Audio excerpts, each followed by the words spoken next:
ayyaana dha. Ayyaana biyya Sumaalee kana amma dhibaabee ta'uu dhummaan odeessu. Sinni ayyaana goototaati. Ayyaana gootota adda bilisummaa Oromoo. Guyyaa isaan gartee namni kudhan bakka takkatti shinnigaatti nurraa wareegaman. Amantiin adda bu'uudhanii bakka takkatti dhuman. Waraana Soomaaliyaatiin nurraa dhuman.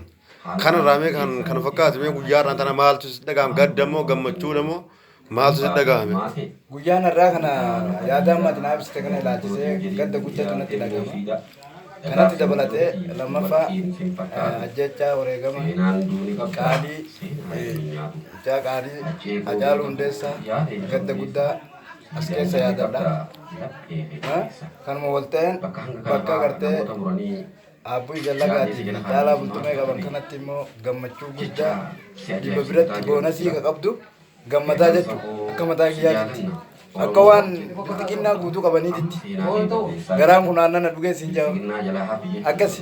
Hayyee dhugaadha akka gaartee qeerroo ammaatti goota keenya Hacaaluu Hundeessaas of keessaa dhadhabnee irra barreen gaddaa amata akka irraa gartee irreecha wajjin jirra. Har'a immoo wajjin hin jirru. Ayyaana goototaa wajjin jirra. Yaada Hacaaluu Hundeessaa kana gartee kaayyoodhaa fi akeeka inni irratti kufe kana akkamii galmaan geessamoo karaatti hambistamoo akkamii yaadaan kee? Kana maal jedhe beektaati? Caalaa Daggafaa taphatee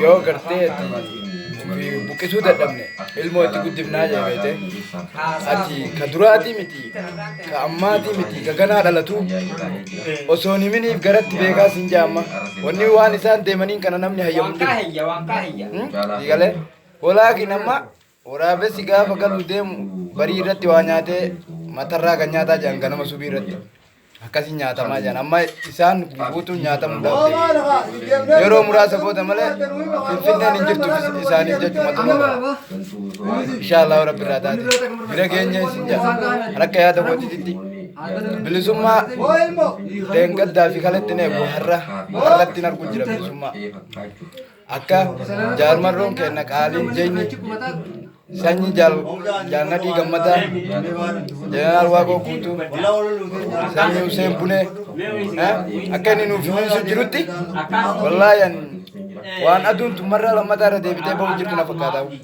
ifiinsa guddaarra nyaanni kiyya akkas.